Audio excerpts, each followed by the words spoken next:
Saudara-saudari yang terkasih, jumpa lagi dalam Pelita Hati hari ini, Minggu tanggal 5 Desember 2021, hari Minggu Advent yang kedua. Bersama saya Roma Thomas Suratno SC dari Paroki Cilandak, Jakarta Selatan, mendengar dan merenungkan sabda Tuhan, yakni firman Tuhan yang tersurat dalam Injil Lukas, bab atau pasal 3, ayat 1 sampai dengan ayat 6.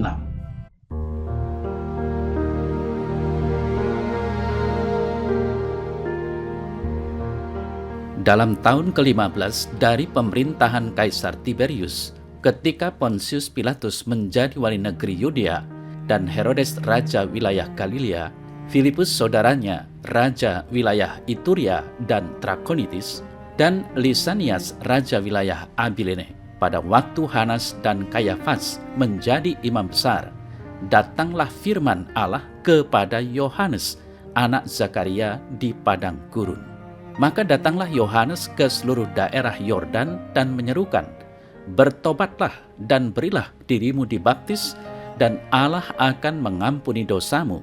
Seperti ada tertulis dalam kitab nubuat-nubuat Yesaya, ada suara yang berseru-seru di padang gurun, persiapkanlah jalan untuk Tuhan, luruskanlah jalan baginya. Setiap lembah akan ditimbun dan setiap gunung dan bukit akan menjadi rata. Yang berliku-liku akan diluruskan, yang berlekuk-lekuk akan diratakan, dan semua orang akan melihat keselamatan yang dari Tuhan."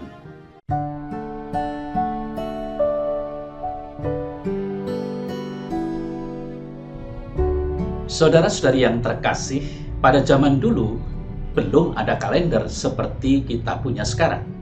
Maka untuk memberitahu kapan peristiwa tertentu telah terjadi, mereka menyebut nama orang yang berkuasa pada waktu peristiwa itu telah terjadi. Itulah yang telah dilakukan juga oleh penginjil Lukas, seperti kita dengar dalam warta Injil hari ini.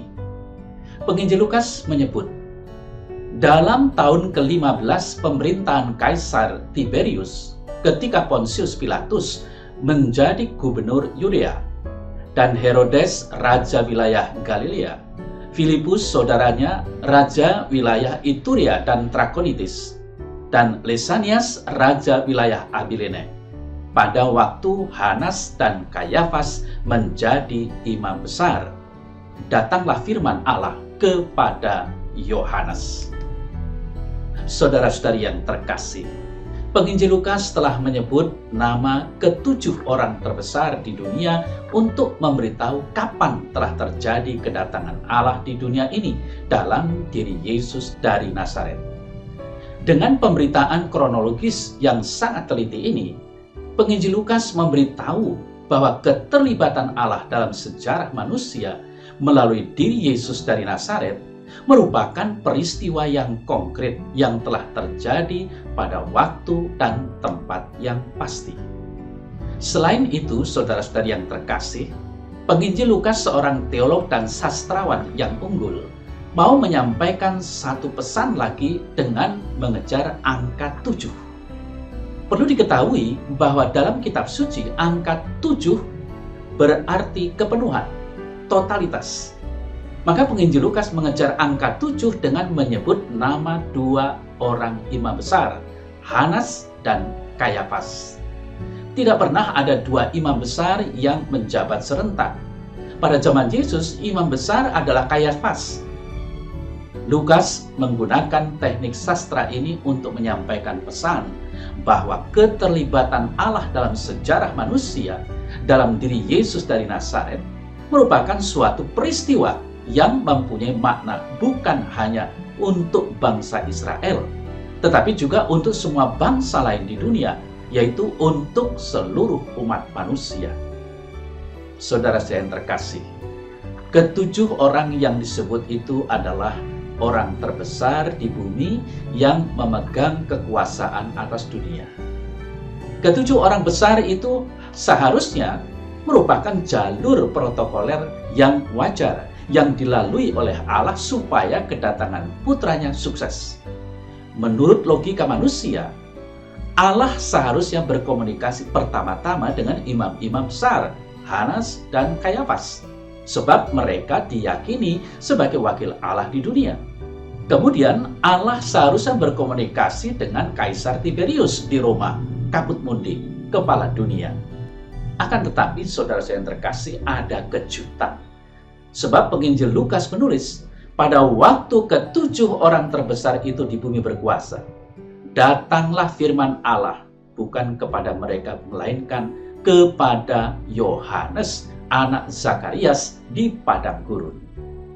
Saudara saya yang terkasih, pada waktu semua tokoh itu berkuasa, Allah tidak menghubungi Hanas dan Kayafas, imam besar, yang diyakini wakil Allah di bumi. Pun pula Allah tidak menghubungi Kaisar Tiberius di Roma atau penguasa lainnya, melainkan Allah telah menghubungi seorang pemuda yang bernama Yohanes, anak Zakarias di padang gurun. Kemudian, saudara yang terkasih, kalau kita renungkan soal padang gurun, kita ketahui bahwa di padang gurun itu adalah tempat yang tidak dihuni manusia. Untuk apa Yohanes di padang gurun? Sebenarnya kan bukan itu tempatnya bagi dia. Mengapa? Sebab Yohanes sebagai anak Zakarias, seorang imam, seharusnya berada di dalam kenisah di kota Yerusalem. Di Israel, imamat itu bukan suatu panggilan, melainkan diwariskan oleh ayah kepada anaknya, sebagai turunan Harun, kakak Musa, atau sebagai keturunan suku Lewi. Lalu, pada usia 18 tahun, Yohanes seharusnya berada dalam kenisah di kota Yerusalem untuk menjalani pemeriksaan apakah ia bersih dari segala cacat yang menghalangi pelayanan sebagai imam, sesuai ketentuan kitab imamat dalam bab 21 dan 22. Itu semua untuk melanjutkan jabatan imamat Zakaria, ayahnya. Akan tetapi, saudara saya terkasih, Yohanes tidak berada di kenisah, sebab ia telah dinaungi oleh Roh Kudus sejak dikandung oleh ibunya. Yohanes adalah manusia yang melayani Roh Kudus, bukan ritus-ritus. Maka ia melepaskan diri dan memutuskan hubungannya dengan dunia liturgi kenisah.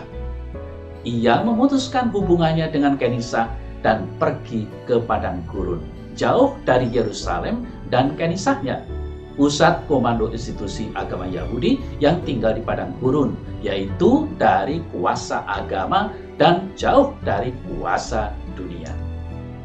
Saudara saya terkasih, apakah pesan penginjil Lukas lewat sikap Yohanes yang melepaskan diri dari dunia liturgi kenisah? Pesannya adalah bahwa ketika Allah membutuhkan bantuan manusia untuk melaksanakan rencananya, Allah memilih orang yang tidak ada kaitan dengan tempat ibadah atau dengan ritus-ritus. Sebab Allah sudah punya pengalaman, misalnya dengan Imam Zakaria yang dikunjungi malaikat Gabriel ketika ia sedang melaksanakan liturginya di bait Allah. Zakaria itu tidak percaya pada sabda Allah bahwa ia akan mendapat seorang anak dari Elisabet. Lalu Imam Zakaria menjadi bisu. Saudara saya terkasih, memang begitulah nasib seorang imam yang tak percaya kepada sabda Tuhan. Imam bisu sebab apa yang ia sampaikan tidak diimani sendiri, dan meskipun dia omong, umat tidak mengerti sebab ia tidak percaya. Di kemudian hari, Yesus sendiri tak pernah akan memanggil seseorang menjadi muridnya ketika orang itu sedang berdoa atau sedang beribadah atau sedang berliturgi. Yesus selalu memanggil orang yang sedang sibuk melakukan pekerjaannya. Saudara saya yang terkasih, seperti yang kita dengar dalam warta Injil tadi, Yohanes Pembaptis memberitakan baptisan tobat untuk pengampunan dosa. Pembaptisan Yohanes tidak mempunyai makna teologis dan liturgis pembaptisan kita. Kata pembaptisan adalah kata bahasa Yunani yang berarti merendam, menenggelamkan ke dalam air. Ritus penenggelaman manusia dalam air itu sudah dipakai sejak lama sebelum Yohanes Pembaptis, baik di Roma maupun di Israel. Di Roma, apabila seorang budak diberi kebebasan, ia ditenggelamkan dalam air, di mana secara simbolis ia mati sebagai budak. Lalu keluarlah ia dari kandungan air sebagai manusia yang merdeka.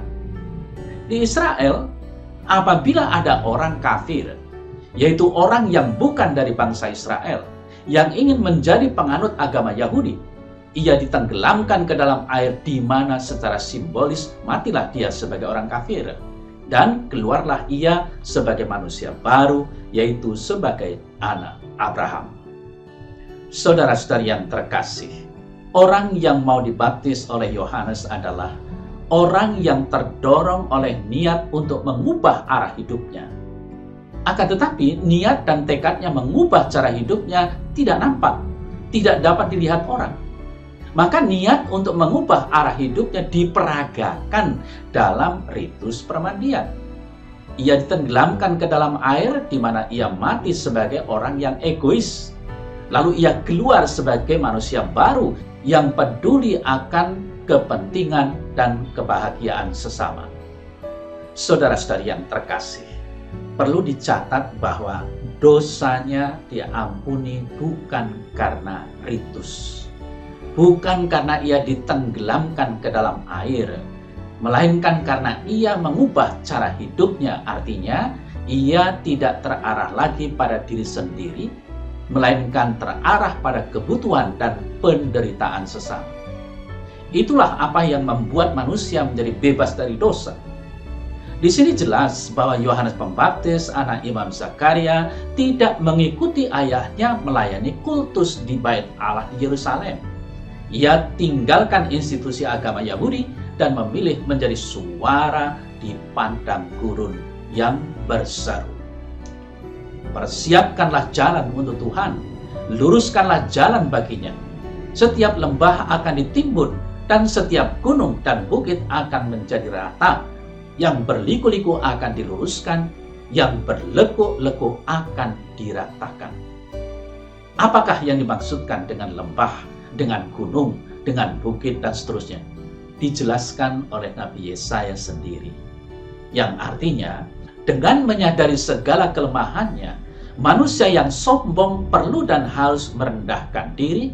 Orang yang angkuh hatinya perlu menundukkan diri menjadi pelayan. Demikian pula manusia yang congkak dan angkuh perlu mengubah sikapnya. Allah tetap mengasihi manusia. Saudara saya yang terkasih, kita hendaknya sadar dan yakin bahwa segala kelemahannya, manusia tidak pernah akan ditinggalkan oleh kasih sayang Allah, oleh kerahiman Allah, dan oleh penghiburan Allah. Tak akan ada kelemahan atau dosa besar apapun yang tidak akan terjangkau dan disembuhkan oleh kasih sayang, oleh kerahiman, dan oleh penghiburan Allah. Sadarilah bahwa tak akan ada satu orang pun yang akan dikucilkan Allah dari kasih sayangnya, dari kerahimannya, dan dari penghiburannya, sebagaimana sudah dinyatakan oleh Simeon ketika ia menatang kanak-kanak Yesus dalam Bait Allah di Yerusalem. Mataku telah melihat keselamatan yang telah Engkau sediakan di hadapan segala bangsa, untuk menyinari semua bangsa. Lukas 2 ayat 30 sampai dengan 32. Di sini jelas bahwa Allah tidak perlu dicari, tetapi Allah minta disambut. Dialah yang datang mencari manusia, sebab semua manusia membutuhkan kasih sayangnya. Saudara-saudari yang terkasih, masa Advent dimaksudkan untuk menyadari bahwa pendekatan Allah dengan manusia telah mengalami perubahan besar. Dalam diri Yesus, Allah mendatangi manusia untuk berbagi dengan manusia kehidupannya dan kebahagiaannya. Manusia menutup hatinya bagi kunjungan dan kasih sayang Allah apabila manusia tidak rela berbagi kasih sayangnya dan pengampunan kepada saudara-saudaranya. Saudara-saudari yang terkasih, Warta Injil hari Minggu ini mempersiapkan kita atas kedatangan Tuhan Yesus yang pertama kali. Namun sebenarnya seperti dalam surat Paulus kepada jemaat di Filipi yang merupakan bacaan kedua dalam misa hari Minggu ini, perhatian kita masih diarahkan kepada kedatangan Kristus yang kedua. Buah-buah kebenaran yang dikerjakan Tuhan di tengah umat, khususnya salib, patut disyukuri dan menjadi yang menentukan di hari kedatangan Kristus itu. Maka marilah kita menanggapi suara yang datang dari padang gurun itu dengan menjadikan hati kita sebagai jalan yang mulus bagi Tuhan, agar melalui perbuatan kasih kita dan pengampunan yang kita terima, Tuhan dapat menyatakan cinta kasih-Nya dan pengampunan kepada sesama kita juga.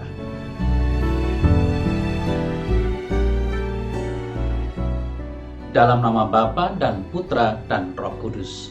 Amin. Ya Allah yang Maha Rahim, kami sadar bahwa kami adalah orang-orang yang lemah dan seringkali jatuh ke dalam dosa. Pada kesempatan masa Advent ini, kami memohon kepadamu supaya Engkau tetap mendorong dan memampukan kami untuk selalu bertobat, mengarahkan hati kepada Putramu yang hadir di tengah-tengah kami. Amin. Dalam nama Bapa dan Putra dan Roh Kudus. Amin.